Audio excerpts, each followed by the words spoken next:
Hello friends, आपका बहुत-बहुत स्वागत है हमारे चैनल दृश्याज ऑनलाइन गुरुकुल में। तो आज हम आपके लिए एक बहुत ही महत्वपूर्ण वीडियो लेकर आ गए हैं जो कि साइंस पेपर 2 यानी कि सीटेट का जूनियर लेवल का अगर आप साइंस का एग्ज़ाम देने जा रहे हैं तो उसके पर्पज़ से बहुत ही ज़्यादा महत्वपूर्ण है। और इसमें साइंस के पिछले सालों में जो कुछ क्वेश्चंस आए हुए हैं उसी का एक कलेक्शन है आपके सामने ये। तो इन क्वेश्चंस को ध्यान से करिए क्योंकि अब एग्ज़ाम में टाइम उतना ज़्यादा नहीं बचा है। तो अगर आप जितने ज़्यादा क्वेश्चन करेंगे ध्यान से इनको डिस्कस करेंगे उतना ही आपको ये बेनिफिशियल रहेगा एग्जाम में। तो ये साइंस के क्वेश्चंस को हम करना स्टार्ट करते हैं। ये सीटेट पेपर 2 यानी कि जूनियर लेवल का जो आप सेकंड पेपर देंगे साइंस का उसके लिए बहुत ही महत्वपूर्ण है। और क्वेश्चंस के जितना भी डिस्कशन हम यहाँ पे करेंगे उनको ध्यान रखिएगा क्योंकि उस डिस्कशन के अंदर 2 से 3 क्वेश्चन और मिनिमम 1 एक्स्ट्रा क्वेश्चन आपके लिए ऑटोमेटिकली कवर हो जाएगा। ठीक है, चलिए स्टार्ट करते हैं इस वीडियो को। तो यहाँ पे हम पहला क्वेश्चन देख रहे हैं। तो इसमें जो हमारी नंबरिंग है 31 से स्टार्ट है, तो इससे कंफ्यूज मत होइएगा। तो पहला क्वेश्चन क्या है? पहला क्वेश्चन है पृष्ठ संख्या 31 से 33 तक नीचे दिए गए परिच्छेद पर आधारित है। तो जो एक प्रैक्टिकल है उस पर आधारित है। इस क्वेश्चन क्या है? क्लास 8th की एक शिक्षिका ने अपनी कक्षा में नीचे दिए गए क्रियाकलाप का निर्देशन दिया। देखिए कुछ इसी तरीके से क्वेश्चन आते हैं, थोड़े बड़े होते हैं बट आपको समझने की जरूरत होती है। शिक्षिका देखिए ये प्रैक्टिकल क्या है? शिक्षिका ने एक चम्मच में थोड़ा सा सल्फर लेकर उसे जलाया और फिर उन्होंने उस चम्मच को ढक्कन वाले गिलास के भीतर रखा और यह सुनिश्चित किया कि बनने वाली गैस गिलास से बाहर ना जाए। और कुछ मिनट पश्चात उन्होंने गिलास में पानी डाला। ठीक है, तो ये देखिए ये क्वेश्चन है, बहुत ही इजी है, बस इसको ध्यान से समझने की जरूरत है। अब इसी पे बेस 3 क्वेश्चन है। जिसने ये चीज करी भी होगी या याद होगा उसको आसानी से हो जाएगा, और नहीं किया है तो आप यहाँ पे समझ लीजिए, कोई बात नहीं है। तो पहला क्वेश्चन क्या है इस पे बेस? क्या होता है यदि इस ग्लास में नीले और लाल लिटमस पत्र यानी कि लिटमस पेपर डाले जाते हैं? तो क्या होता है भाई? ऑप्शन क्या है इसका? एक मिनट। ऑप्शन ए क्या है? लाल लिटमस पेपर नीला हो जाता है। एक मिनट। और ऑप्शन बी क्या है? दोनों में कोई परिवर्तन नहीं होता है। नीला लिटमस पेपर लाल हो जाता है ऑप्शन सी के अकॉर्डिंग, और नीला लिटमस पेपर नीला ही रहता है। तो अब ये जो प्रक्रिया हुई है, ये जो प्रैक्टिकल हुआ है, इसके हिसाब से इन्होंने 4 ऑप्शन दिए हैं। अब आप इसमें बताइए कौन सा ऑप्शन ठीक है। वैसे आपको दिख रहा है इसका आंसर, तो कोई बात नहीं, मुझे पता है आपको आता होगा। इसका आंसर सी है। ठीक है, एक मिनट पेन ले लेते हैं। ठीक है, इसका आंसर है सी। नीला लिटमस पेपर जो है वो लाल हो जाएगा। और अब देखिए वो क्यों हो जाएगा उसका डिस्कशन आप देख लीजिए, क्योंकि डिस्कस करते हैं हम चीज़ों को, गो थ्रू हुए रहते हैं। अगर उससे रिलेटेड कुछ क्वेश्चन आ जाते हैं इधर उधर तो हम आसानी से कर पाते हैं। अगर आपने मेरा पहला वीडियो देखा हो साइंस का तो उसमें भी कुछ इसी तरीके के क्वेश्चन थे, और वो भी पिछले साल के ही थे, मतलब प्रीवियस ईयर्स में आए हुए थे। ठीक है, तो अब देखिए इसका डिस्कशन देख लेते हैं क्वेश्चन का। तो क्या कह रहा है? उपरोक्त प्रयोग में SO2 प्लस H2O क्या बनेगा? H2SO4। देखिए ये आप कह रहे होगे H2SO3, ये हमारा बैलेंसिंग प्रक्रिया से H2SO4 आएगा।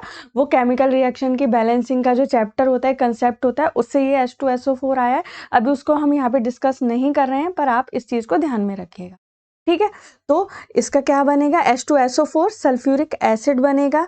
जल की अधिकता में क्या बनता है? सल्फ्यूरिक एसिड बन रहा है। और ये किस प्रकृति का है? एसिडिक प्रकृति का, यानी कि अम्लीय प्रकृति का होता है H2SO4। इसीलिए जो ब्लू लिटमस है वो क्या हो जाएगा भाई? हमारा रेड हो जाएगा ब्लू लिटमस पेपर। तो देखिए इसमें 3 क्वेश्चन आपके ऑटोमेटिकली डिस्कस हो गए हैं। देखिए जल की अधिकता में क्या बनता है? सल्फ्यूरिक एसिड बनता है SO2 प्लस H2O के कॉम्बिनेशन में। और H2SO4 एसिडिक प्रकृति का होता है, और नीला लिटमस पेपर लाल हो जाएगा। पहले भी ऐसा क्वेश्चन आ चुका है। अगर आपने वो वीडियो नहीं देखा है तो मैं आपको लिंक अभी नीचे डिस्क्रिप्शन बॉक्स में दे देते हैं हम, और आप हमारे पिछले वीडियोस में जो साइंस का वीडियो है वो देखेंगे तो आपको पता चलेगा कि किस तरीके से क्वेश्चन वही आते हैं। बट हाँ, थोड़ा अलग तो होता ही है भाई, नेक्स्ट एग्जाम है तो ऐसा तो नहीं है आपको एकदम कॉपी कर देंगे। बट हाँ, अगर आप प्रीवियस ईयर के क्वेश्चंस करेंगे अच्छे से, 100% आपको बता रही हूँ आपका एग्जाम बहुत अच्छा जाएगा। ठीक, क्योंकि अभी इतना टाइम भी नहीं है। बट इट्स ओके, आप तैयारी कीजिए, इन सब चीज़ों पर ध्यान मत दीजिए। ठीक है, अब नेक्स्ट क्वेश्चन देखते हैं। नेक्स्ट क्वेश्चन क्या है, ऊपर दिखाए गए क्रियाकलाप, यानी कि जो पहला मैंने बताया था 3 क्वेश्चन इस पे डिपेंड है, तो ये सेकंड क्वेश्चन देखिए, ऊपर दिखाए गए क्रियाकलाप में जल में सल्फर डाइऑक्साइड के घुलने पर कौन सा पदार्थ बनता है। तो जल में सल्फर डाइऑक्साइड घुलने पर अभी ऊपर भी डिस्कशन किया ही था, सल्फ्यूरिक एसिड बनता है। प्रयोग में SO2 प्लस H2 है, H2 SO4, तो ये चीज़ बैलेंसिंग प्रक्रिया से आई है, तो इस पे मतलब इसका आप देख लीजिएगा। अगर आपको बैलेंसिंग करना नहीं आता है उसके लिए मैं एक अलग से वीडियो पोस्ट कर दूंगी, ठीक है। तो जल की अधिकता में सल्फ्यूरिक एसिड बनेगा। यह क्या होता है, रंगहीन होता है, गंधहीन होता है, तेल जैसा भारी तरल पदार्थ है जो जल में हर परिणाम में विलय है। तो देखिए यहाँ पे भी मैं आपको क्वेश्चन आप देखिएगा इसलिए डिस्कस कर रही हूँ कि आपका अगर कुछ इससे रिलेटेड कुछ भी आ जाता है तो आपके माइंड में तो रहेगा ना एग्जाम टाइम में। तो ये देखिए जल की अधिकता में सल्फ्यूरिक एसिड बनता है, ये मैंने पहले भी बताया अभी। तो ये कैसा होता है क्या पता इस तरीके के क्वेश्चन आ जाए कि भाई सल्फ्यूरिक होता कैसा है सल्फ्यूरिक एसिड। तो रंगहीन होता है, गंधहीन होता है, तेल जैसा भारी होता है, तरल पदार्थ होता है, ये आ जाए कि ये हर परिणाम में विलय है। तो देखिए ध्यान से करते चलिए कि एक भी क्वेश्चन छूटने ना पाए। और हाँ, अगर आपको कुछ भी कंफ्यूजन होता है तुरंत से कमेंट बॉक्स में कमेंट कीजिए। कोई भी चीज़ में अगर आपको प्रॉब्लम लग रही है, कोई भी डिस्कशन आपको लग रहा है कि ये और होना चाहिए या इस पे रिलेटेड कुछ वीडियोस होने चाहिए और ज़्यादा, तो आप मुझे कमेंट बॉक्स में कमेंट कीजिए, आपकी हर प्रॉब्लम को सॉल्व किया जाएगा। और पढ़ाई पे ध्यान देते रहिए क्योंकि सीटेट इस बार निकालना है और आप कमेंट बॉक्स में कमेंट कीजिए, आपको सीटेट में इस बार अच्छे मार्क्स लेकर ही आने हैं, ठीक है। अब देखिए उपयुक्त क्रियाकलाप द्वारा किन प्रक्रियाओं कुशलताओं को प्रोत्साहित किया जा रहा है। ये क्या आ गया, साइंस पेडागोजी से रिलेटेड क्वेश्चन आ गया उस क्वेश्चन में, ठीक है। पेडागोजी की भी बहुत सारी सीरीज हमने पोस्ट कर रखी है, आप देखिए इसी एग्जाम के पर्पज से की हैं। देखिए तो इसमें किस प्रक्रिया कुशलताओं को प्रोत्साहित किया जा रहा है, प्रेक्षण और मापन, प्रेक्षण और चरों पर नियंत्रण, प्रेक्षण निष्कर्ष निकालना और मापन, प्रेक्षण वर्गीकरण और निष्कर्ष निकालना। तो सबसे ज्यादा इसमें उपयुक्त कौन सा ऑप्शन है, ऑप्शन डी है। देखिए आपके सामने आंसर है इसका, ठीक है, बट इसका मतलब ये नहीं है कि आप वीडियो को स्किप कर दें और उसका डिस्कशन नहीं सुने। जितना आप डिस्कस करेंगे चीजों को, जितना देखेंगे, आपके माइंड में उतना ही ज्यादा अच्छे से याद रहेगा, ठीक है। उपयुक्त क्रियाकलाप द्वारा प्रेक्षण, वर्गीकरण और निष्कर्ष निकालना कुशलताओं को प्रोत्साहित किया जा रहा है। बाकी देखिए प्रेक्षण, मापन, ये सब अगर हो सकता है थोड़ा बहुत किया जा रहा हो, बट उपयुक्त में सबसे ज्यादा किस चीज कुशलता, किस स्किल को प्रोत्साहित किया जाना है। इस तरीके के प्रैक्टिकल्स का क्या होता है, पर्पज क्या होता है, यही होता है कि भाई ऑब्जर्वेशन करें, क्लासिफिकेशन आए, बच्चों को कंक्लूजन निकालना आए, ठीक है। इन सब कुशलताओं को प्रोत्साहित किया जा रहा है। अब देखिए इसी तरीके का क्या पता कोई और प्रैक्टिकल आ जाए और क्वेश्चन इसी टाइप के हों, तो इसलिए गो थ्रू हुए रहिए और डिस्कशंस कीजिए, ठीक है। नेक्स्ट क्वेश्चन पे मूव करते हैं। देखिए अभी टाइम इतना कम है तो हमने सोचा कि आपको क्वेश्चन जितने ज़्यादा से ज़्यादा डिलीवर हो सके, जितने ज़्यादा से ज़्यादा आपके सामने हम डिस्कस कर सके, उतना ही ज़्यादा अच्छा है। क्योंकि अभी हमारे पास वो टाइम नहीं है कि हम एक एक आपको कंसेप्ट की वीडियोस बनाएं, तो इससे आपका टाइम ज़्यादा वेस्ट होगा। इससे अच्छा यहीं पे आपको क्लियर कर दें सारी चीज़ें। देखिए अब देखिए क्वेश्चन ये भी देखिए, एक विज्ञान शिक्षिका अपने विद्यार्थियों को एक समतल सतह पर तेल और चीनी के घोल दोनों की 2-2 बूंदें रखने को कहती हैं। इसके बाद वह उन्हें सतह को टेढ़ा करने और उन बूंदों को नीचे पहुंचने के क्रम का परीक्षण करने को कहती हैं। इस क्रियाकलाप से शिक्षिका द्रव के किस गुण को विद्यार्थियों के संज्ञान में लाना चाहती हैं। देखिए अब इस क्वेश्चन को बहुत ध्यान से पढ़िएगा क्योंकि इसके अंदर 2 से 3 कंसेप्ट आपके क्लियर हो जाएंगे। देखिए इसका आंसर तो वैसे सी है, ठीक है, श्यानता, विस्कोसिटी। देखिए जो ये गुण होता है, इस तरीके का कोई भी क्वेश्चन आता है, हो सकता है कुछ और चीज आ जाए, तो उसमें विस्कोसिटी उसका आंसर होगा। बट ये डिस्कशन को आप देखिए, मैं करती हूँ आपके साथ डिस्कशन इस क्वेश्चन का, क्योंकि आप तो जल्दी से पढ़ लोगे और वीडियो को स्किप कर दोगे, ठीक है। देखिए इस क्रियाकलाप के द्वारा शिक्षिका क्या करना चाहती हैं, द्रव की श्यानता यानी कि विस्कोसिटी के गुण को विद्यार्थियों के संज्ञान में लाना चाहती हैं। क्यों, श्यानता किसी तरल पदार्थ का वह गुण है जिसके कारण उसके बाहरी प्रतिबल का पता चलता है। देखिए इससे एक तो ये पता चल गया कि इस तरीके का जो प्रैक्टिकल होता है वो विस्कोसिटी के गुण को विद्यार्थियों के संज्ञान में उनको पता कराना है, ठीक है। अश्यांता क्या होता है यानी कि विस्कोसिटी होती क्या है? विस्कोसिटी है कि तरल पदार्थ का वह गुण जिसके कारण उसके बाहरी प्रतिबल का पता चलता है। मतलब तेल की श्यानता चीनी के घोल से अपेक्षाकृत कम होती है ना? क्योंकि देखिए तेल जो क्या कहते हैं क्या होता है, ज्यादा हमारा तेल थिक होगा चीनी के घोल से, अगर आप देखेंगे। सामान्य शब्दों में इस बात को क्या कह सकते हैं? तरल पदार्थों के बहने का प्रतिरोध करने की क्षमता का परिचायक होता है विस्कोसिटी। तो चीनी के घोल में यह क्षमता अधिक होती है, ठीक है, क्योंकि चीनी के घोल की जो वो होगी, सॉरी, चीनी का घोल थिक कम होगा तेल से, ठीक है। अब आपको समझ आ गया होगा क्वेश्चन। अगर अभी आपको कोई लग रहा है कि कोई कंफ्यूजन है तो आप कमेंट बॉक्स में कमेंट कर दीजिए, ठीक है। विस्कोसिटी आपको पता चल गया होगा कि वह बाहरी प्रतिबल का पता चलता है उससे, जब हम बूंदों को टेढ़ा करते हैं किसी भी समतल पे डाल के, तो आपको पता ही चल गया होगा जो वो थिक चीज है और जो थिन चीज है उससे, तो वो क्या होगा, वो पहले वो जल्दी उसमें जाएगी नीचे और वो थोड़ा धीरे जाएगी, ठीक है। अब नेक्स्ट क्वेश्चन की तरफ मूव करते हैं। ध्यान से देखिएगा सारे क्वेश्चंस को आप, ठीक है। अब देखिए आपको पता चलता है कि आपकी कक्षा, एक मिनट, आपकी कक्षा 6 के बहुत सारे विद्यार्थियों का विश्वास है कि पौधे की वृद्धि के लिए कच्चा माल केवल मृदा से ही प्राप्त होता है। इस विचार के खंडन में निम्नलिखित में कौन सी युक्ति सबसे अधिक उपयुक्त होगी? मतलब इस क्वेश्चन को समझिए कि जो क्लास 6 के स्टूडेंट हैं तो उनके दिमाग में एक ये चीज है, एक कंसेप्ट रहता है, शायद आप भी जब स्टूडेंट होंगे तो आपके माइंड में भी होगा कि जो कच्चा माल है हमारे पौधों को वो मिट्टी से ही मिल जाता है सब कुछ, ठीक है, क्योंकि उस समय हमें ज्यादा डीपली पता नहीं होता है। तो उस समय हमारे टीचर्स हमको प्रैक्टिकल्स कराते हैं, चीजें पढ़ाते हैं, तो हमें धीरे धीरे सब कुछ पता चल जाता है। तो हम भी अब टीचर बनने जा रहे हैं तो हमें भी वही चीज बच्चों को करानी है। तो देखिए पहला ऑप्शन क्या है, पौधे में भोजन निर्माण की प्रक्रिया के बारे में विद्यार्थियों को मनोरंजक पठन सामग्री उपलब्ध कराना। तो इसके लिए क्या ये आप ये युक्ति यूज करोगे?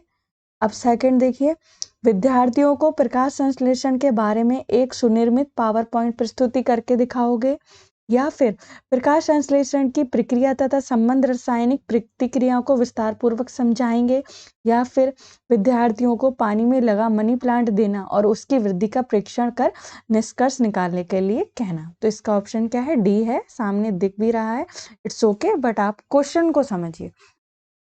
देखिए वैसे तो अगर देखा जाए ये तीनों ऑप्शंस भी थोड़े बहुत आपको ठीक लग सकते हैं, है ना, बट आपको वहां पे जाके क्या करना है, जो सबसे ज्यादा लॉजिकल है, सबसे ज्यादा उस चीज में मतलब हेल्पफुल है, अगर आप देखा जाए तो सबसे ज्यादा अच्छा ऑप्शन क्या है इसमें? डी है, ठीक है। आपको कह रहे यार इसमें तो सारे ही मुझे ठीक से लग रहे हैं, बट नहीं, ऐसा नहीं, जो सबसे ज्यादा लॉजिकल होगा वही उसका आंसर होगा, ठीक है। इस चीज को लेके भी एक मैं वीडियो पोस्ट करने वाली हूँ, तो आप हमारे साथ बने रहिएगा। कुछ फ्रेंड्स ने हमारे अभी हमारे चैनल को अभी सब्सक्राइब नहीं किया है, वीडियोस तो आप देखते हैं, लाइक भी करते हैं, ऐसा नहीं है, बट आप सब्सक्राइब भी कर लीजिए चैनल को, ठीक है। तो अब इसको देखिए ऐसा क्यों है, आखिर ये ऑप्शन डी ही क्यों सही है भाई? ये तीनों भी तो ठीक है थोड़े बहुत, मतलब हो सकता है ज्यादा भी ठीक हो आपके हिसाब से, बट नहीं, डी ठीक है। क्यों है वो देखिए।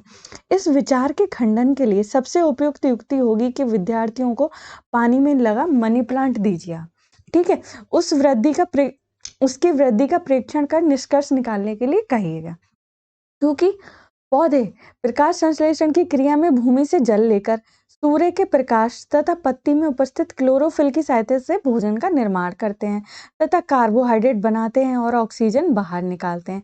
इसमें जल यदि उपलब्ध रहता है तो मिट्टी की आवश्यकता ही नहीं रहती है। तो देखिए अभी इसमें देखिए 3-4 क्वेश्चन वैसे भी अगर आप इस डिस्कशन को देख रहे होंगे तो कवर हो रहे हैं, इसमें कुछ चीजें आप पढ़ रहे हैं तो आपको समझ आ रहा है, हो सकता है इसी से रिलेटेड कुछ और छोटा मोटा क्वेश्चन आ जाए, ठीक है। तो अब आपको पता चला कि ये ऑप्शन सबसे ज्यादा उपयुक्त क्यों था। भाई वो तीनों चीजें ठीक है, ये नहीं कहते कि गलत है, इन चीज को नहीं समझाओ, वो भी समझाओ, बट सबसे ज्यादा प्रैक्टिकली चीज जो उससे रिलेटेड हो वही चीज आप पे आपको फोकस करनी है, जब आप टीचर बन जाएंगे तब भी, ठीक है। अब आप नेक्स्ट क्वेश्चन की तरफ मूव कीजिए, और कोई भी कंफ्यूजन है, मैं बार बार बोल रही हूँ, आप कमेंट बॉक्स में कमेंट कीजिएगा जरूर, ठीक है। अब नेक्स्ट क्वेश्चन है हमारा, अब देखिए ये आ गया आपके सामने क्वेश्चन। विज्ञान की पाठ्यक्रम की प्रक्रियात्मक वैधता के मानदंड की अपेक्षा है कि, जो विज्ञान का पाठ्यक्रम है उसकी प्रक्रियात्मक वैधता के मानदंड की अपेक्षा क्या है। अब देखिए ऑप्शन ए, शिक्षार्थियों को ऐसी प्रक्रिया में व्यस्त रखा जाना चाहिए जो वैज्ञानिक सोच को पैदा करने की दिशा में ले जाती हो। ऑप्शन बी, विज्ञान को ऐसे विशेष विषय के रूप में पढ़ाया जाना चाहिए जिसकी अनूठी विशेषताएं हैं। या फिर ऑप्शन सी, विज्ञान के मूल्यों से मुक्त सामाजिक सरोकारों से अप्रभावित विषय के रूप में प्रस्तुत किया जाना चाहिए। ऑप्शन डी, शिक्षार्थियों को विभिन्न प्राकृतिक प्रक्रियाओं से सुपरिचित कराया जाना चाहिए। देखिए ऑप्शन तो लगता है कि सारे ही ठीक है, बट सबसे ज्यादा ऑप्शन लॉजिकली ठीक कौन सा है, ऑप्शन ए। क्या है वैधता की मानदंड की अपेक्षा, शिक्षार्थियों को ऐसी प्रक्रिया में व्यस्त रखिए जो वैज्ञानिक सोच को पैदा करने की दिशा में ले जाती हूँ। भाई बाकी और चीजें ठीक हैं, ठीक है, बट मेन तो हमारा साइंस का क्या है मीनिंग, कि हम ऐसी प्रक्रिया में व्यस्त रखें अपने बच्चों को कि वो हमारे वैज्ञानिक सोच की तरफ मूव करें, उनकी जो मानसिक वो है वो वैज्ञानिक सोच की तरफ लगे। ठीक है, देखिए इसका डिस्कशन देखिए, ये पेडागोजी का क्वेश्चन है, ये आपकी थिंकिंग पर निर्भर करता है कि आप टीचर बनेंगे तो किस तरीके से आप अपने बच्चों को डील करेंगे। देखिए विज्ञान पाठ्यक्रम की प्रक्रियात्मक वैधता के मानदंड की अपेक्षा क्या है, कि शिक्षार्थियों को ऐसी प्रक्रिया में व्यस्त रखा जाना चाहिए जो वैज्ञानिक सोच को पैदा करने की दशा में ले जाती है। क्योंकि अब देखिए ये बात देखिए, यह बालकों की प्राकृतिक जिज्ञासाओं तथा उनकी सृजनात्मकता यानी क्रिएटिविटी को पोषित करती है, क्योंकि क्रिएटिविटी को बढ़ाती है। प्रक्रियात्मक वैधता महत्वपूर्ण मानदंड है, हाँ है, यह विद्यार्थियों को विज्ञान समझने तथा सीखने में मदद करता है। तो देखिए आपको ये क्वेश्चन बहुत अच्छे तरीके से समझ आ गया होगा। इसी तरीके के क्वेश्चन आते हैं, मिक्स आते हैं सारे क्वेश्चन। आपको एक रेशियो में एक वीडियो बनाने वाली हूँ जिससे आपको पता चलेगा कि विज्ञान में यानी कि साइंस में कितने पेडागोजी और कितने हमारे लॉजिकल साइंस से क्वेश्चन आते हैं। ठीक है, अब नेक्स्ट क्वेश्चन की तरफ मूव कीजिए और ध्यान से देखिएगा, ध्यान से करते रहिए सारे क्वेश्चन। ठीक है, नेक्स्ट क्वेश्चन क्या है हमारा, विज्ञान में व्यवहारिक प्रयोगात्मक गतिविधियां संचालित करने का उद्देश्य निम्नलिखित में कौन सा सही नहीं है। जब भी एग्जाम में जाओ मैं बार बार पॉइंट आउट करती हूँ, सही है नहीं है, इन सब चीज़ों पे ध्यान रखिएगा, क्योंकि कभी कभी जल्दी में, क्योंकि टाइमर चलता रहता है, ऑनलाइन एग्जाम होता है, कंफ्यूजन हो जाता है हम लोगों को। बाकी आपको इतना टेंशन लेने की जरूरत नहीं है, आप आराम से पेपर कीजिएगा, आपका एग्जाम जरूर पास होगा इस बार। ठीक है, अब देखिए, वे हस्तकौशल युक्त कौशलों के विकास में सहायक हों, वे उच्च अंक या ग्रेड पाने में सहायक हों, वे विज्ञान के विचारों की समझ बढ़ाएं, या वे समस्या समाधान का अवसर प्रदान करें। तो इसका ऑप्शन कौन सा सही नहीं है, ऑप्शन बी। अब समझ लीजिए जरा इसको, क्या था क्वेश्चन, विज्ञान में व्यवहारिक या प्रयोगात्मक गतिविधियां संचालित करने का उद्देश्य ये नहीं होता कि भाई उच्च अंक या ग्रेड पाने में सहायक हो हमारे बच्चे। हाँ ठीक है, अच्छा करेंगे, अच्छे मार्क्स लाएंगे, ये ठीक बात है, बट ये देखिए डिस्कशन देखिए, विज्ञान में व्यवहारिक प्रयोगात्मक गतिविधियां संचालित करने का केवल उद्देश्य यह नहीं है कि उच्च अंक या ग्रेड पाने में सहायक हो। देखिए मैंने आपको बताया, अब देखिए, क्योंकि प्रयोगात्मक गतिविधि लर्निंग बाय डूइंग पर आधारित होती हैं तथा इससे विद्यार्थियों के हस्तकौशलों का विकास होता है और उनके विज्ञान के विचारों की समझ बढ़ती है तथा वे समस्या समाधान का अवसर प्राप्त करते हैं। देखो ये तीनों ऑप्शन इसमें कवर हो गए। देखिए मैंने बोला था ना कि उच्च अंक या ग्रेड पाने में सिर्फ सहायता नहीं करना है, हमें उनको क्या करना है, उनके विचारों की समझ बढ़ानी है, हस्तकौशल युक्त कौशलों के विकास में सहायक करना है और समस्या समाधान का अवसर प्राप्त हो बच्चों को, ये चीज हो। हाँ ठीक है, उच्च अंक ग्रेड पाना भी एक तरीके से हो सकता है, बट इसने कहा कि प्रमुख उद्देश्य नहीं है, ये मुख्य उद्देश्य नहीं है। ठीक है, अब इससे ना आपके 2-3 क्वेश्चन वैसे ही इस डिस्कशन से आपके कंप्लीट हो चुके हैं। आप इसको ध्यान से पढ़ेंगे तो मैं बता रही हूँ आपको 100% एक या कुछ भी क्वेश्चन इससे रिलेटेड जरूर मिलेगा। इसीलिए मैंने आपके सामने डिस्कशन को कट नहीं किया है, जिससे आपके माइंड में हर चीज गो थ्रू रहे। ठीक है, अब नेक्स्ट क्वेश्चन की तरफ मूव करते हैं, ध्यान से करते रहिए और एक आप करिए कि आपको करके आना है, अच्छा, बट टेंशन मत लीजिए, ठीक है। किसी भी चीज़ को ज़्यादा टेंशन नहीं, बस पढ़ाई आराम से करते, ठीक है। नेक्स्ट क्वेश्चन है, एल्युमिनियम की एक समतल छड़ पट्टी पर मोम के कुछ छोटे टुकड़े लगभग समान दूरी पर जमाए गए हैं, ठीक है। और अब जब आप एग्जाम भी कर रहे हो ना, तो एकदम आराम से ध्यान से पढ़िएगा, वहाँ पे बहुत टाइम होता है, बट हाँ बहुत टाइम होता है तो इसका मतलब ये नहीं है कि बहुत ही ज़्यादा आप स्लो एग्जाम करें, ठीक है। पट्टी के एक सिरे को एक स्टैंड के साथ क्लैंप किया गया है और दूसरे सिरे को गर्म किया जाता है। नीचे दिए गए कथनों में ए और बी पर विचार कीजिए। देखिए ध्यान से पढ़ा आपने क्वेश्चन, नहीं पढ़ा है तो पॉज कर लीजिए एक बार वीडियो को और ध्यान से पढ़ लीजिए क्वेश्चन को, ठीक है। अब देखिए ऑप्शन ए क्या है, लौ से बढ़ती दूरी के क्रम में मोम के टुकड़े एक के बाद एक करके गिरने लगेंगे, या फिर ऑप्शन बी, एल्यूमिनियम की पट्टी उष्णता को लौ निकटतम सिरे से दूसरे सिरे को स्थानांतरित कर देती है। अब देखिए इन्होंने क्या दिया है, सारे ऑप्शन ए और बी दोनों ही प्रेक्षण है यानी कि ऑब्जर्वेशंस हैं, ए और बी दोनों ही निष्कर्ष है यानी कि कंक्लूजन है, ए प्रेक्षण है यानी कि ए ऑब्जर्वेशन है और बी उसका निष्कर्ष है, या फिर बी ऑब्जर्वेशन है और ए उसका निष्कर्ष है। तो देखिए हमने अगर पढ़ा होगा तो हमें कुछ याद आ ही रहा होगा। देखिए ऑप्शन सी इसका ठीक है, ए ऑब्जर्वेशन है और बी क्या है, उसका कंक्लूजन है। कैसे है, ए प्रेक्षण है, बी निष्कर्ष है, क्योंकि जब किसी धातु की छड़ को गर्म किया जाता है तो अणु एक दूसरे को ऊष्मा स्थानांतरित करते हैं। भाई किसी भी क्षण को हम गर्म करेंगे तो धीरे धीरे क्या होगी, ऊष्मा जो अणु के थ्रू मूव करेगी। यही कारण है कि छड़ पर लगे मोम के टुकड़े पिघलकर गिरने लगते हैं। देखिए क्वेश्चन में क्या था हमारा, समतल पट्टी पर मोम के कुछ छोटे टुकड़े लगभग समान दूरी पर जमाए गए हैं और पट्टी के एक सिरे को एक स्टैंड के साथ क्लैंप किया गया है और गर्म किया गया है। और ये क्या थे, लौ से बढ़ती दूरी के क्रम में मोम के टुकड़े एक के बाद एक गिरने लगे और एल्यूमिनियम की पट्टी उष्णता के लौ के निकटतम सिरे से एक दूसरे को स्थानांतरित कर रही है। तो ए ऑब्जर्वेशन था और बी निष्कर्ष था, ठीक है। अब देखिए आपको समझ आ गया होगा ये क्वेश्चन। अगर आपको कुछ कंफ्यूजन है तो आप मुझे बता सकते हैं। चलिए अब नेक्स्ट क्वेश्चन की तरफ मूव करते हैं। अगर आपको कोई भी कंफ्यूजन होगा तो आप जरूर कमेंट कीजिएगा, किसी भी कंफ्यूजन में नहीं रहिएगा आप, ठीक है।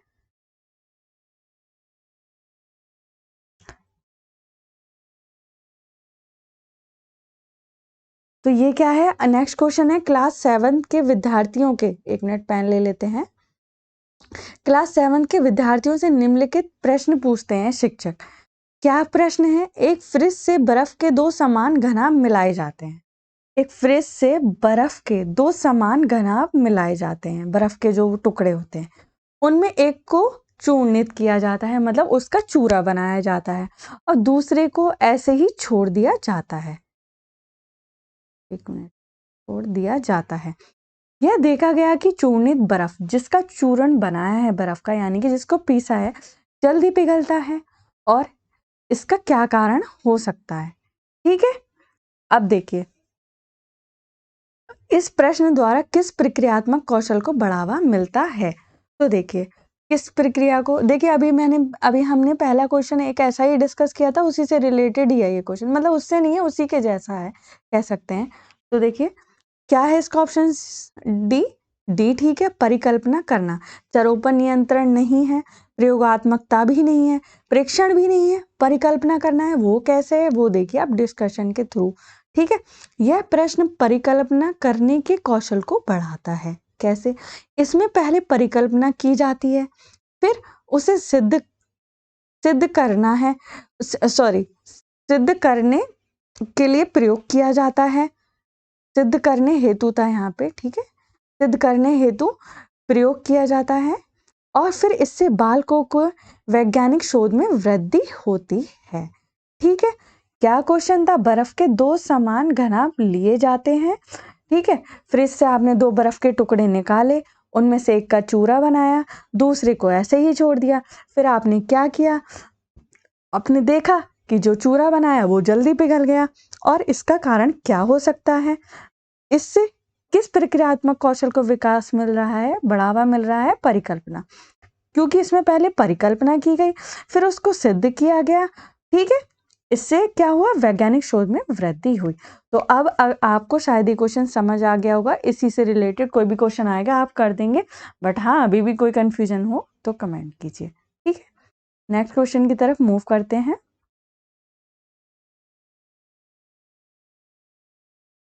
तो क्या है, क्लास 7 का एक शिक्षक कक्षा में निम्नलिखित क्रियाकलाप का प्रदर्शन करता है। तो देखिए शिक्षक क्या प्रदर्शन करते हैं, एक पत्ती को परखलनी जो होती है हमारी लिया जाता है और उसके ऊपर स्प्रिट उड़ेला जाता है। ठीक है, इसके बाद परखनली को पानी से आधे भरे बीकर में रखा जाता है और उसके बाद उसे तब तक गर्म किया जाता है जब तक पत्ती का रंग ना उड़ जाए। उसके बाद उसको बाहर निकाला जाता है और आयोडीन की कुछ बूंदें इस पर डाल दी जाती हैं। पत्ती का रंग नीला काला हो जाता है। इस क्रियाकलाप के बाद शिक्षक अधिगम के विभिन्न सूचकों आकलन के लिए कुछ प्रश्न देता है। तो इस तरीके का प्रयोग किया और फिर शिक्षक जो हैं हमारे, उन्होंने कुछ क्वेश्चन दिए बच्चों को। अब देखिए आगे क्या है इस क्वेश्चन में, ध्यान से देखिएगा। निम्नलिखित में कौन सा विश्लेषण आकलन करेगा, विश्लेषण का आकलन करेगा, कौन सा निम्नलिखित में कौन सा विश्लेषण का आकलन करेगा। देखिए प्रश्न जो है, क्या क्लोरोफिल को हटाए बिना यह प्रयोग किया जा सकता है, पत्ती को हानि ना पहुंचे इसके लिए क्या सावधानी बरती गई, परखनली में स्प्रिट उड़ेलते समय क्या सावधानी बरती गई, जब पत्ती पर घोल उड़ेला गया तो रंग का क्या हुआ। तो इसका ऑप्शन क्या है, बिल्कुल सही डी है। देखिए क्या पूछा क्या गया है, उन्होंने इस तरीके के क्वेश्चन दिए सारे।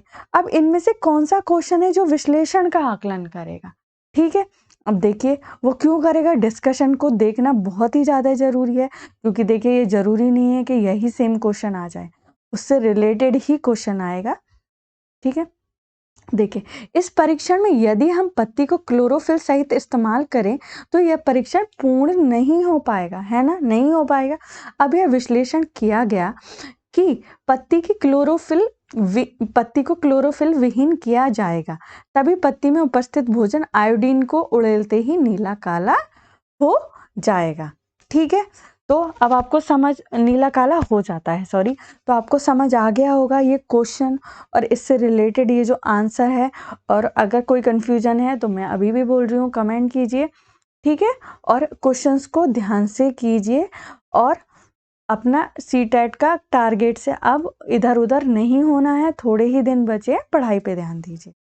ठीक है, तो जब पत्ती पर घोल उड़ेला गया तो रंग का क्या हुआ, ये क्वेश्चन क्या करेगा, विश्लेषण का आकलन करेगा। क्योंकि हम पत्ती को क्लोरोफिल सहित इस्तेमाल करें तो ये परीक्षण पूर्ण नहीं हो पाएगा। अभी आपने क्वेश्चन देखा ही था, ऊपर क्या था वो क्वेश्चन, एक बार थोड़ा सा कर लीजिए, मुझे लग रहा है कि थोड़ा बहुत आपको कंफ्यूजन ना रह जाए। ठीक है, क्या था, एक पत्ती को परखनली में लिया गया, उसके बाद स्प्रिट उड़ेला गया और परखनली को पानी से आधे भरे बीकर में रखा, उसे गर्म किया गया जब तक कि पत्ती का रंग ना उड़ जाए। देखिए तभी तो इसमें यही चीज की गई। और ये भी हमने बताया कि क्लोरोफिल सहित इस्तेमाल करते तो ये पूर्ण ही नहीं हो पाता। तो आई थिंक आपको समझ आ गया होगा, पर अभी भी कोई कंफ्यूजन है तो आप कमेंट कर दीजिए। ठीक है, अब देखिए नेक्स्ट क्वेश्चन की तरफ मूव करते हैं, जल्दी जल्दी करते हैं, थोड़ा डिस्कशन करते हैं तो थोड़ा वीडियो लंबा हो जाता है। बट हाँ मुझे ये तो उम्मीद है कि अगर आप इन सब क्वेश्चंस को अच्छे से कर लेंगे तो आपके मार्क्स बहुत अच्छे आएंगे। ठीक है, आप एक वीडियो और है, और भी बहुत सारे वीडियोज है, सबको देख लीजिए। इस पेपर के हिसाब से सारे वीडियोज बहुत महत्वपूर्ण है। अब देखिए क्वेश्चन देखिए, आप चाहते हैं कि, एक मिनट, क्लास 6 के विद्यार्थी नमक और रेत के मिश्रण को अलग करने के लिए नमक की पानी में, एक मिनट देखिए, नमक के पानी में विलेयता के गुण को पहचान सकें। ठीक है, प्रति प्रश्न उन्मुख शिक्षण के समर्थक होने के नाते आप क्या करेंगे। देखिए अब देखिए, रेत और नमक के मिश्रण को लेंगे और उसका पृथक किया जाना दिखाएंगे और उसके बाद विद्यार्थियों से स्वयं पुनरावृत्ति के लिए कहेंगे। ठीक है, विद्यार्थियों को रेत और नमक का मिश्रण उपलब्ध कराएंगे और उन्हें पृथक करने की विधियां पर सोचने के लिए कहेंगे और उन्हें अपने विचार आजमाने में सहायता करेंगे। पहले मिश्रण को पृथक करने की विभिन्न विधियों को समझाएंगे और उसके बाद रेत और नमक के मिश्रण को पृथक करना समझाएंगे। ठीक है, पहले विद्यार्थी को उनके विभिन्न विधियों के बारे में परिकल्पना करने को कहेंगे जिनसे रेत और नमक को अलग किया जा सके, और विस्तृत स्पष्टीकरण के बाद उन्हें सही उत्तर तक ले जाएंगे।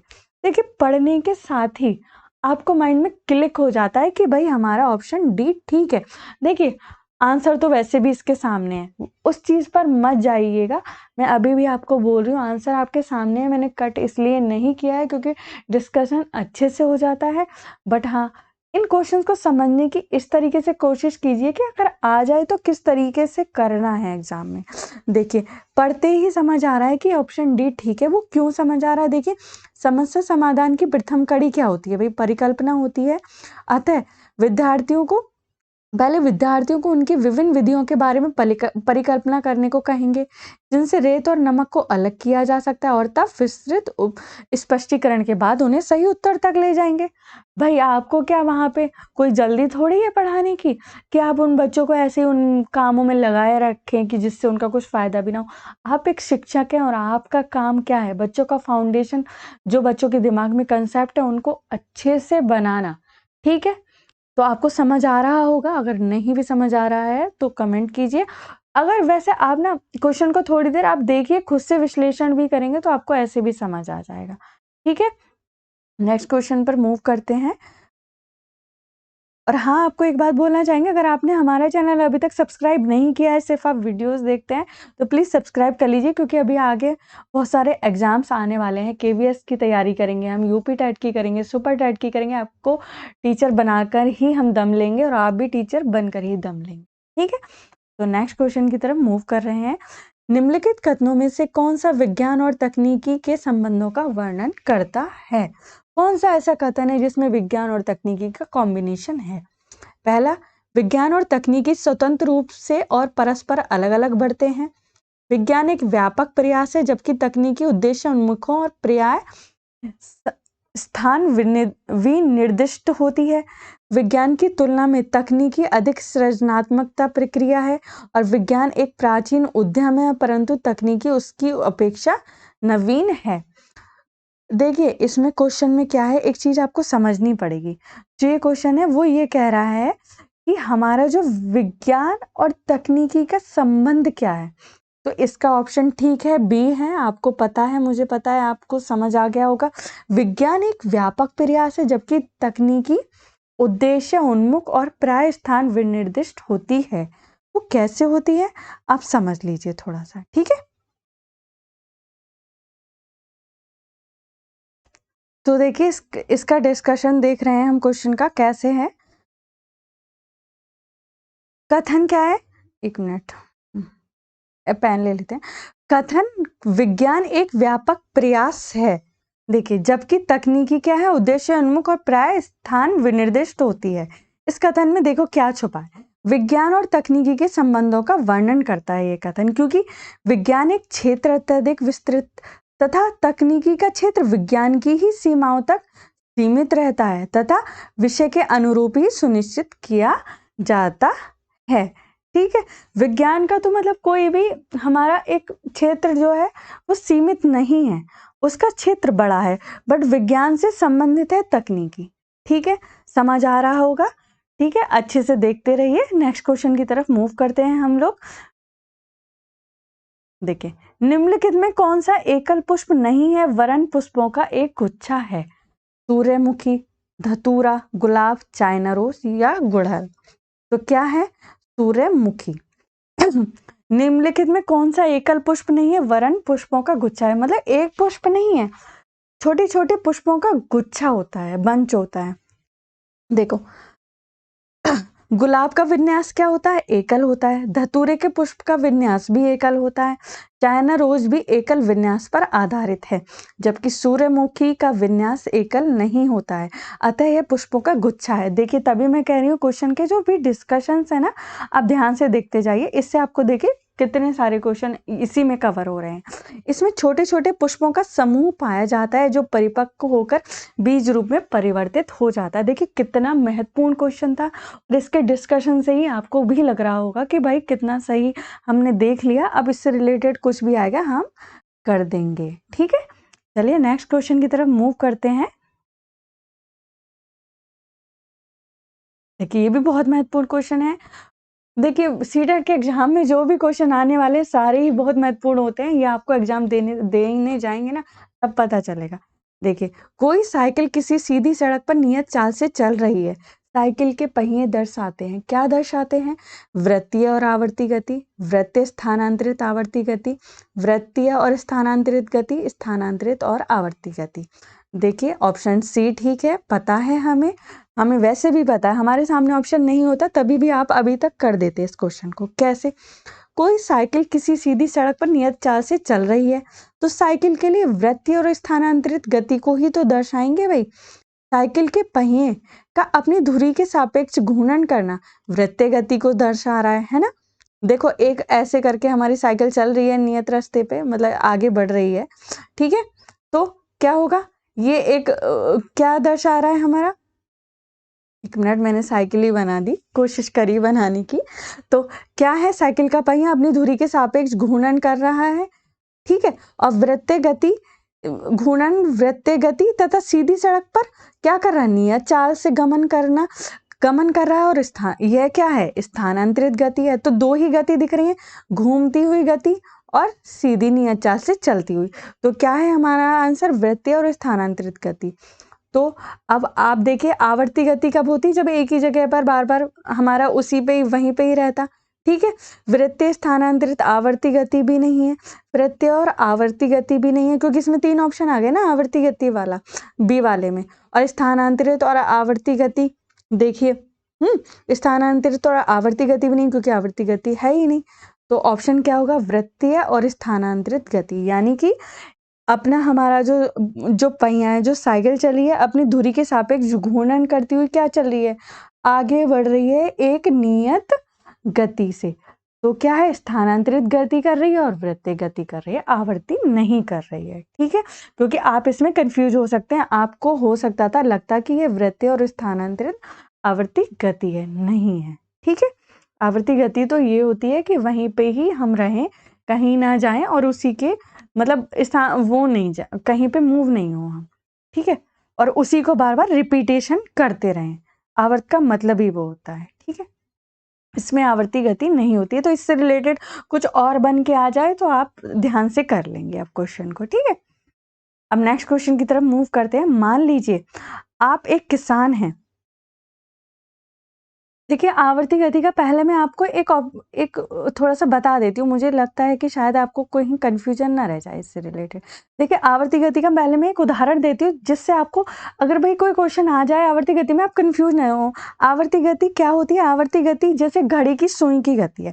घड़ी में जो हमारे मिनट हैंड और सेकेंड हैंड होते हैं, मिनट और आवर हैंड होते हैं, ठीक है। एक निश्चित समय के बाद अपनी गति को उसी पैटर्न पर अर्थात उसी पथ पर दोहराते हैं, ठीक है। फिर बार बार वहीं पे आते हैं और उसी वेग से अनुसरण करते रहते हैं, ठीक है, और गति को दोहराते रहते हैं। तो ये हमारा आवर्ती गति होता है। उसी एक बल के अंतर्गत उसी वे में चलते रहें, कहीं आगे बढ़े ना पीछे बढ़े, ठीक है।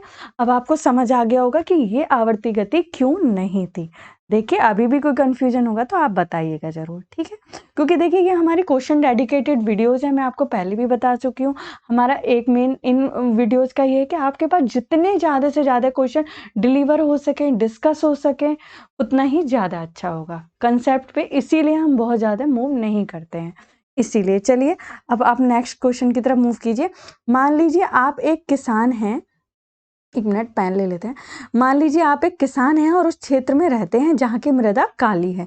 यदि आपके क्षेत्र की जलवायु उष्ण है और आप अपने खेतों में रेशे प्रदान करने वाले किसी पौधे को उगाना चाहते हैं, तो आप निम्नलिखित में किसे प्राथमिकता देंगे? कपास को देंगे, रेयन को देंगे, नारियल को देंगे, जूट को देंगे। जूट को पटसन भी बोला जाता है, कभी आ जाए तो कंफ्यूज मत होइएगा। तो क्या देंगे, कपास को देंगे, ठीक है। अब इस क्वेश्चन के डिस्कशन को देख लीजिए, बहुत अच्छा है। जिस क्षेत्र की मृदा काली तथा जलवायु उष्ण हो वहां रेशे के लिए कपास की खेती ही सर्वोत्तम होती है। तो इससे आपको पता चल गया कि कपास की खेती के लिए कैसी मृदा और जलवायु चाहिए। कपास उत्पादन के लिए काली मिट्टी सर्वाधिक उपयुक्त होती है, इसी कारण से इसे कपासी काली मिट्टी भी कहते हैं। कपास को श्वेत स्वर्ण भी कहा जाता है। देखिए आपके 2 से 3 क्वेश्चन हो गए ना इसी में कवर, और इसी से रिलेटेड हो सकता है आपको क्वेश्चन भी मिले, इसीलिए कहते हैं डिस्कशन को ध्यान से देखिए, ठीक है। और अगर वीडियो अच्छा लग रहा है तो लाइक कर दीजिए, और अपने फ्रेंड्स के पास या आपके जानने वाले जो भी सीटेट की प्रिपरेशन कर रहे हैं उनके लिए भी आप इस वीडियो को शेयर कीजिए। देखिए ज़्यादा से ज़्यादा जिससे लोगों की हेल्प हो पाए, अगर कुछ कन्फ्यूजन है तो उनका दूर हो पाए, ठीक है, वो हमें भी बता पाए अगर उनका कोई कन्फ्यूजन है, ठीक है।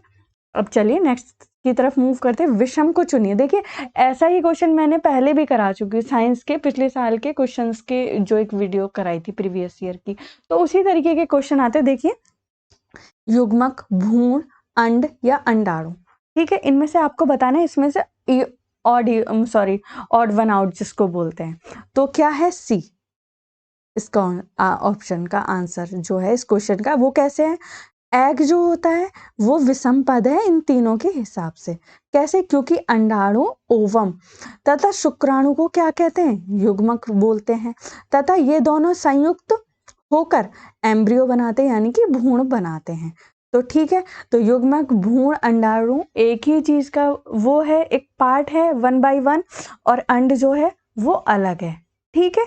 अब आपको आई थिंक समझ आ गया होगा, इसमें भी आपके मिनिमम 1 से 2 क्वेश्चन कवर हुए हैं। चलिए नेक्स्ट क्वेश्चन की तरफ मूव करते हैं जल्दी जल्दी। देखिए नेक्स्ट क्वेश्चन, देखिए ये भी बहुत महत्वपूर्ण है। लाल रस या लार का क्या कार्य है? लाला रस, सॉरी।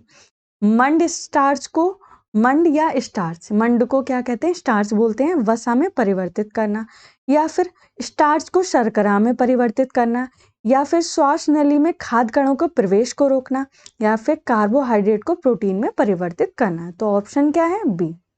लाला रस यानी कि लार का क्या कार्य होता है हमारे सलाइवा का? स्टार्च में शर्करा में परिवर्तित करना। कैसे? लाला रस जो है यानी कि लार जो है मंड यानी कि स्टार्च को शर्करा में परिवर्तित कर देता है। इसके अतिरिक्त भोजन में चिकनाई लाकर उसे निगलने में मदद करता है। इसमें टाइलिन पाया जाता है। देखिए 3 क्वेश्चन हो गए ना कवर आपके, ठीक है। समझ आ गया होगा लार का क्या कार्य होता है, आपने पहले भी पढ़ा होगा। मंड यानी कि स्टार्च को शर्करा में परिवर्तित करना है, ठीक है। और क्या करता है? चिकनाई लाकर भोजन में उसे निगलने में मदद कर देता है। भाई हम खाते हैं, आपको पता भी चलता होगा, और इसमें टाइलिन पाया जाता है।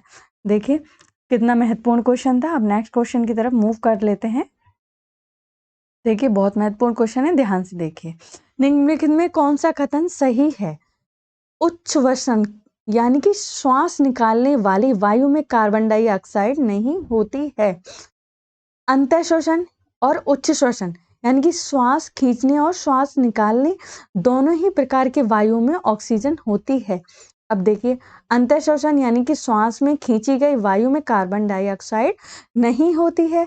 उच्च श्वसन यानी कि उच्छ्वसन, सॉरी, श्वास निकालने वाली वायु में ऑक्सीजन नहीं होती है। मुझे पता है इसका क्वेश्चन आप अगर इसका डिस्कशन नहीं भी होता तभी भी आप ध्यान से कर देते, क्योंकि इतनी देर से हम इतना डिस्कशन कर रहे हैं, आपको भी मतलब अगर कुछ कंफ्यूजन भी होगा थोड़ा बहुत आपको आने लगा होगा सही चीज़ें अब।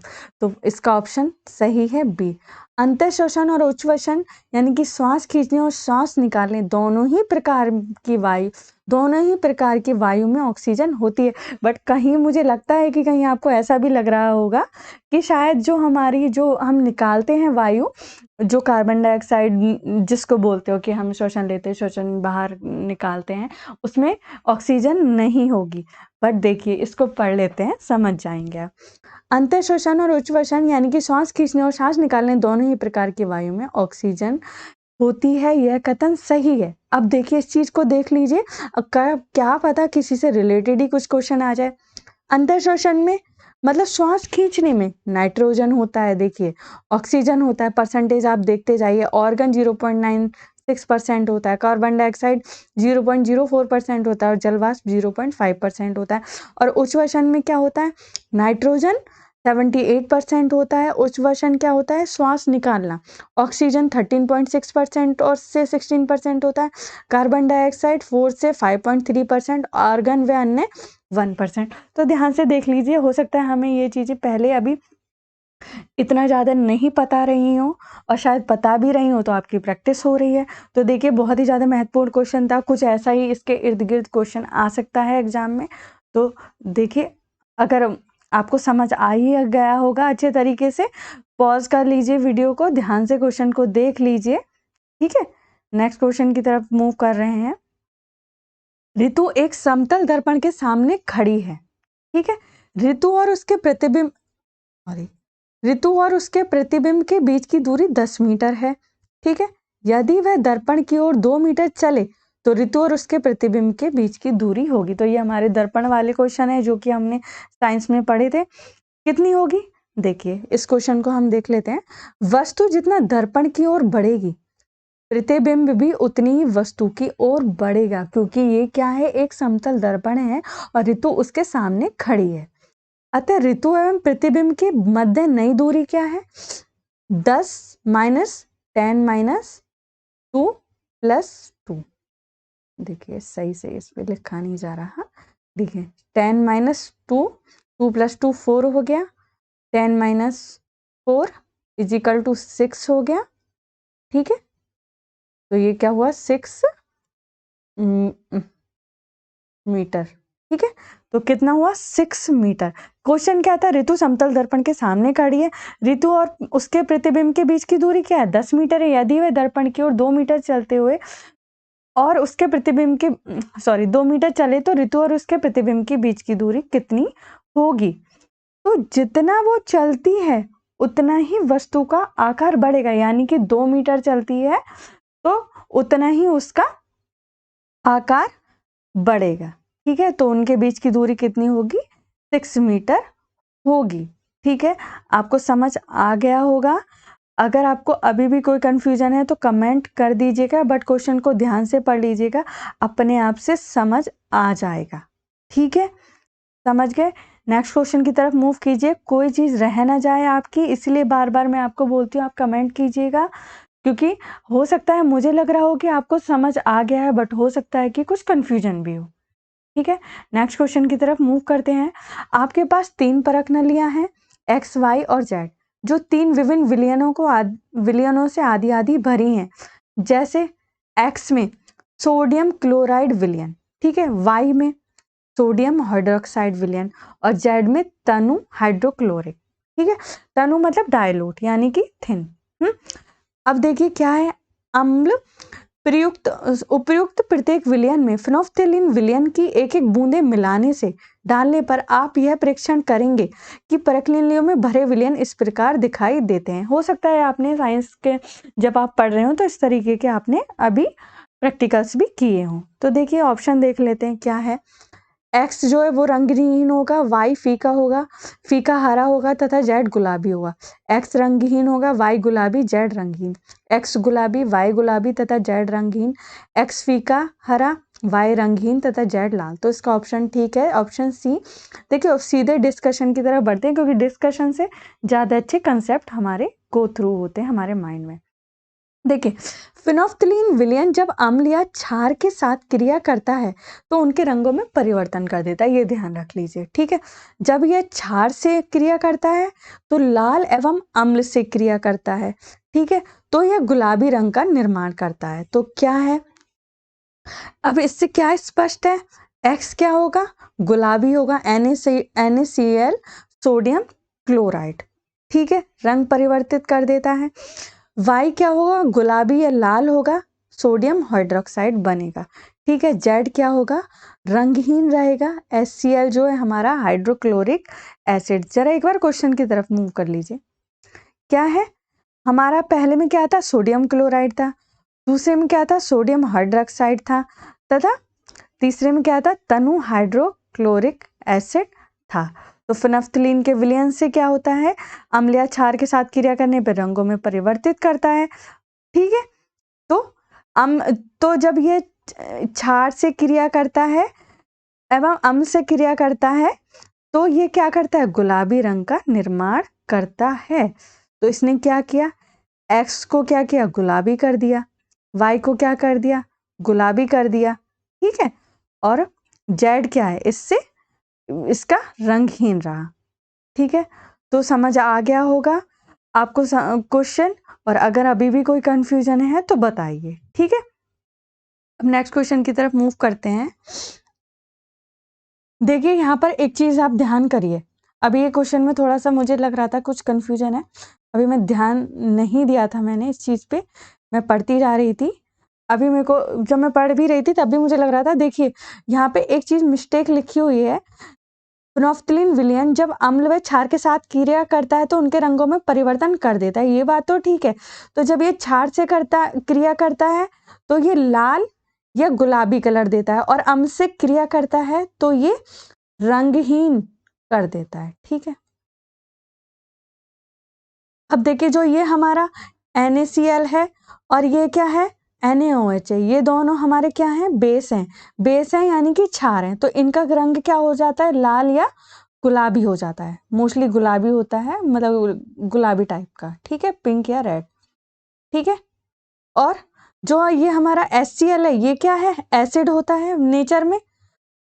तो एसिड का जो परिवर्तन होता है, एसिड जो होता है ये हमारा HCl लाल गुलाबी टाइप कलर का होता है, तो ये क्या हो जाता है, ये रंगहीन हो जाता है। तो ध्यान रखिए जो फिनेफ्थलीन होता है, अभी थोड़ा सा मिस्टेक हो गई थी इसको पढ़ते समय, मैंने ध्यान नहीं दिया था, उसके लिए सॉरी।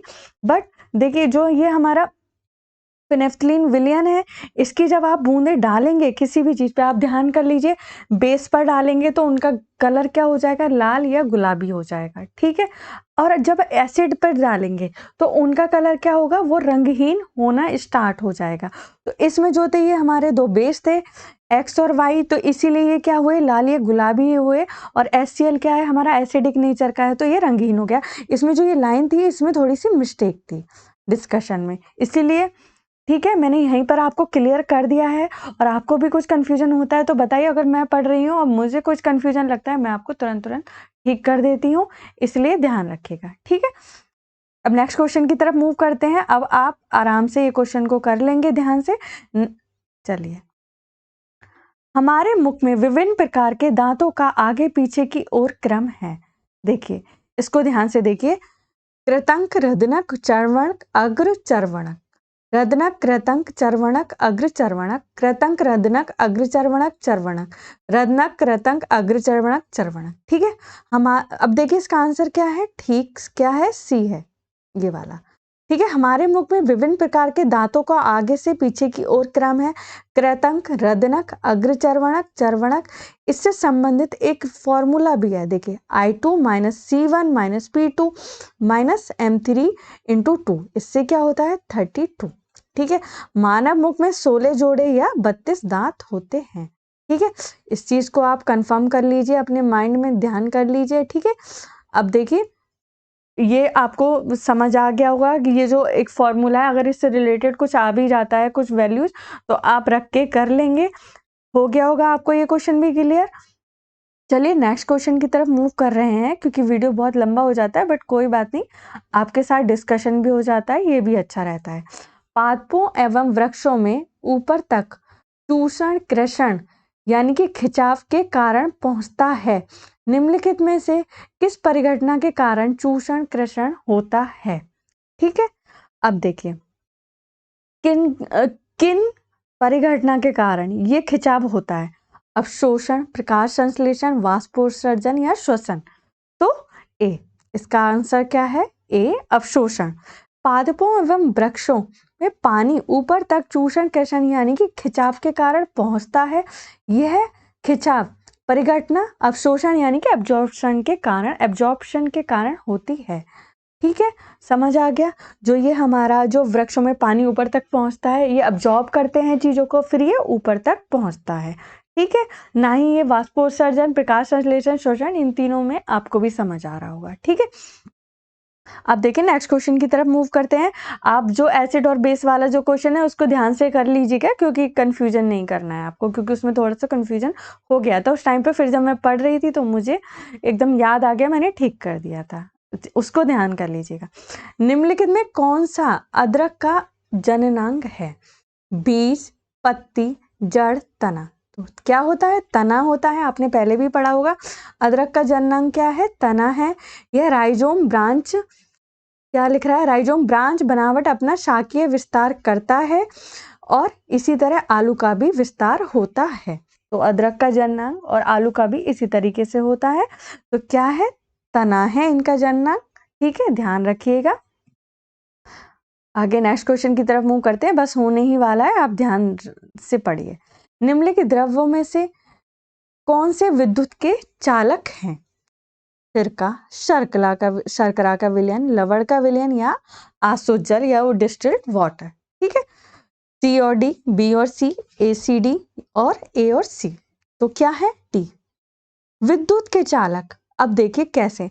वे पदार्थ जो जल के साथ अभिक्रिया नहीं करते हैं वे विद्युत के चालक नहीं होते हैं। शर्करा का विलयन तथा आसुत जल, इसके अतिरिक्त सिरका तथा लवण का विलयन विद्युत के चालक हैं क्योंकि ये जल से अभिक्रिया करके आयन बनाते हैं। तो निम्नलिखित द्रव में से कौन से विद्युत के चालक हैं? बताइए। सिरका और लवण का विलयन। ठीक है, शर्करा का विलयन और आसुत जल क्या है? हमारे विद्युत के चालक नहीं हैं। ठीक है, चालक क्या है? सिरका और लवण का विलयन है। ठीक है, ध्यान से आपको समझ आ गया होगा। इसका देखिए, इसका फॉर्मूला भी सिरका का यहाँ पे है और लवण यानी कि सॉल्ट है ना, इसका यहाँ पर है दोनों का। अगर आपको फॉर्मूला अभी नहीं पढ़ा हो तो यहाँ पे पढ़ लीजिए, कभी आ जाए एग्जाम में। ठीक है, समझ आ गया होगा। नहीं है, क्यों नहीं है, क्या नहीं है, ध्यान से करिएगा इस तरीके के क्वेश्चंस को, क्योंकि कंफ्यूज हो जाते हैं उसमें। क्योंकि आसुत जल लग रहा था उसमें, शर्करा का विलयन भी लग रहा था, बट नहीं, ये नहीं है। ध्यान से करिए।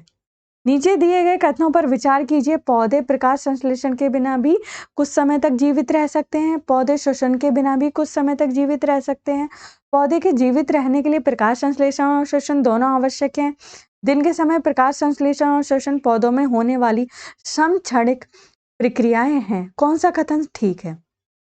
देखिए, ए सी और डी, ए बी और डी, ए बी और सी, बी सी और डी। तो इसका आंसर है ए सी और डी। सीधे मूव करते हैं डिस्कशन पे, क्योंकि उसी से ये क्लियर भी होगा। ठीक है, और कुछ भी कंफ्यूजन हो रहा हो, जैसे ही कुछ कंफ्यूजन होता भी है तो मैं आपको बार बार खुद ही उस चीज़ को ठीक करती हूँ, क्योंकि मुझे पता चल जाता है कि आपको जरूर कंफ्यूजन हो रहा होगा और कुछ चीज़ मिस्टेक भी होती है, क्योंकि बहुत सारे क्वेश्चन होते हैं, कभी कभी कुछ गलत भी टाइपिंग हो जाती है। ठीक है, बट आपको मैं सही चीज़ ही बताऊंगी, उससे आप टेंशन मत लीजिए। ठीक है, पौधे प्रकाश संश्लेषण के बिना कुछ समय तक जीवित रह सकते हैं। ठीक है, तो इसलिए ए ऑप्शन ठीक हुआ। वे कुछ भोजन संचित रखते हैं और प्रकाश संश्लेषण ना होने की दशा में उसका प्रयोग करते हैं। ऑप्शन बी ठीक है।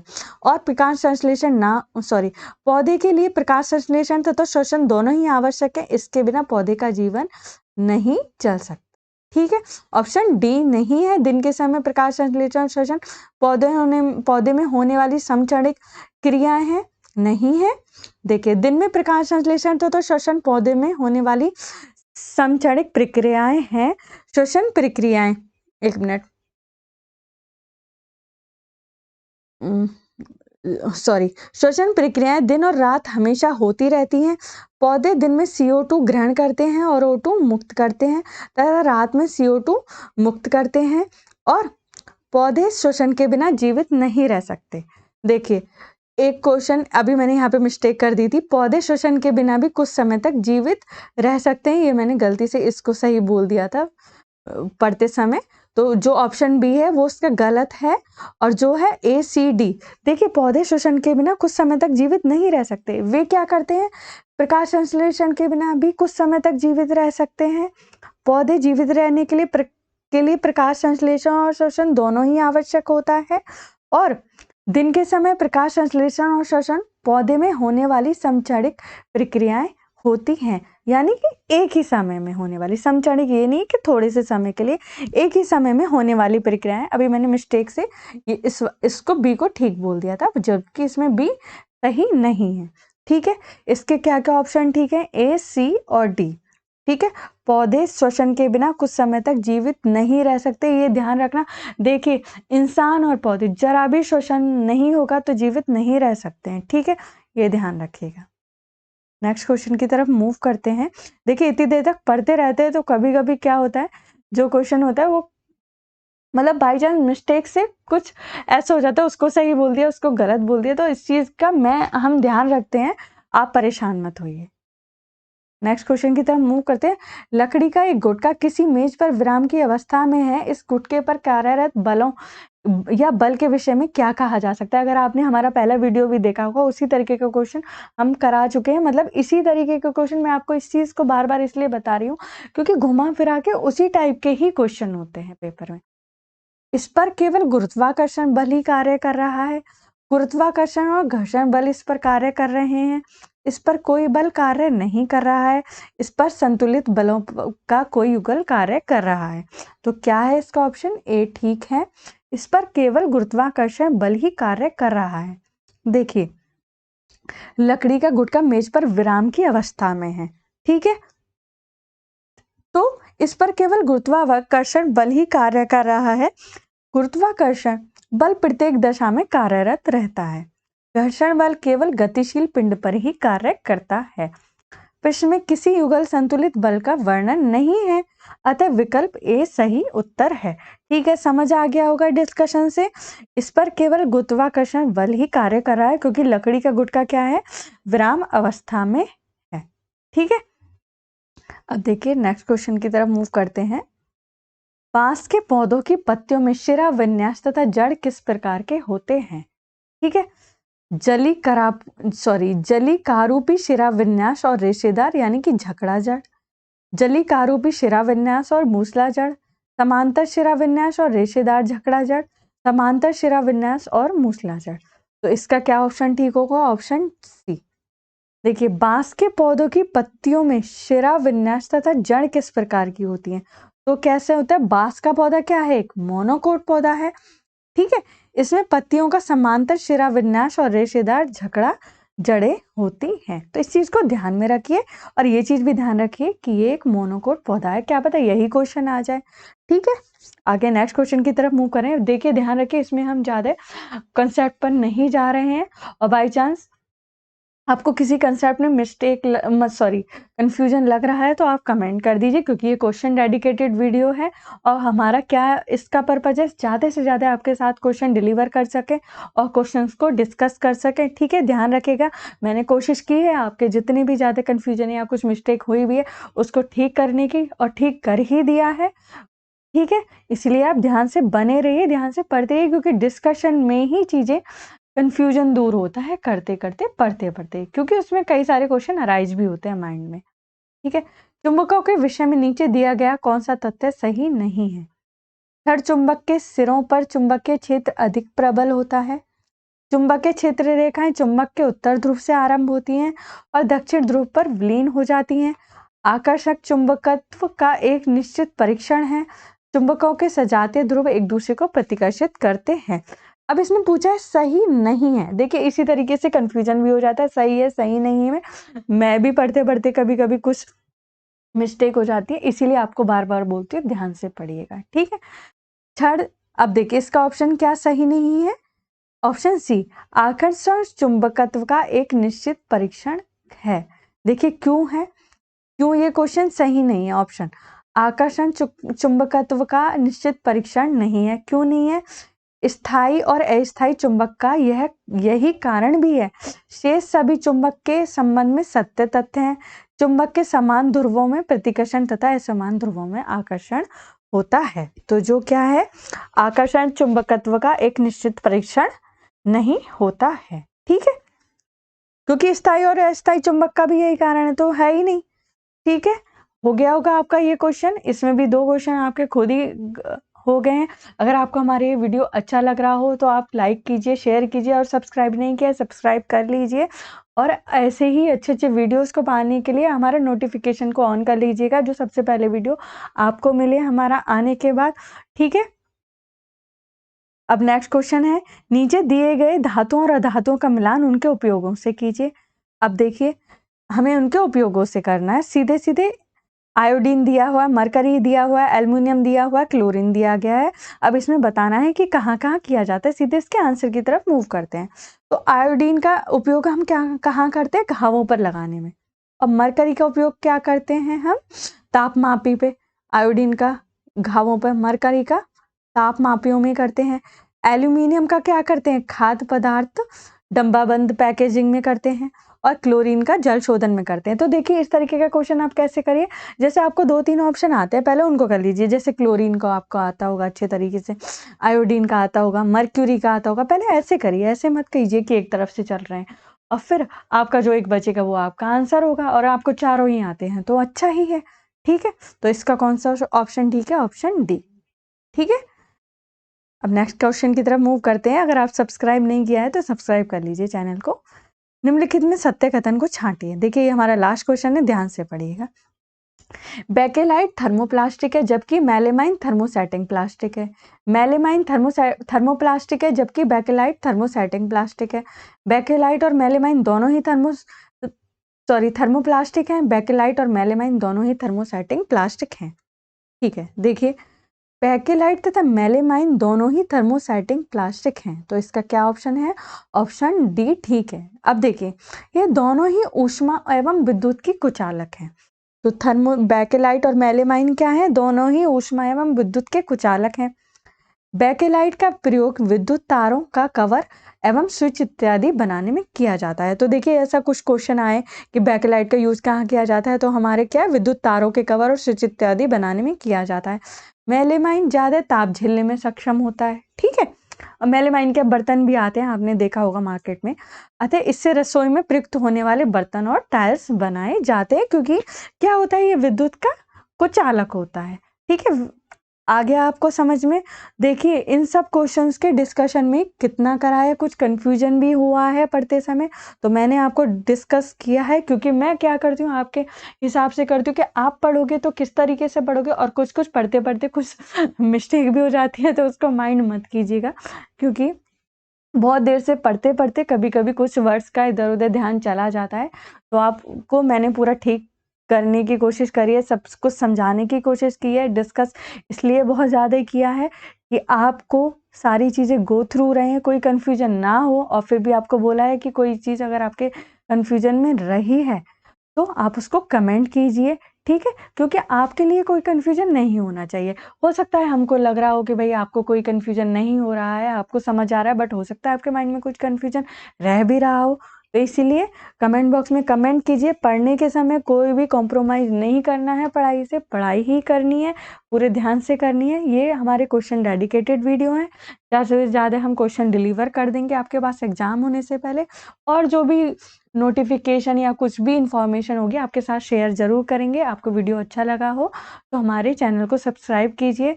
आशा करते हैं आपकी तैयारी अच्छी जा रही होगी और आप इस बार ज़रूर ही एग्ज़ाम निकाल पाएंगे। तो ठीक है दोस्तों, पढ़ते रहिए। जय हिंद, जय भारत दोस्तों।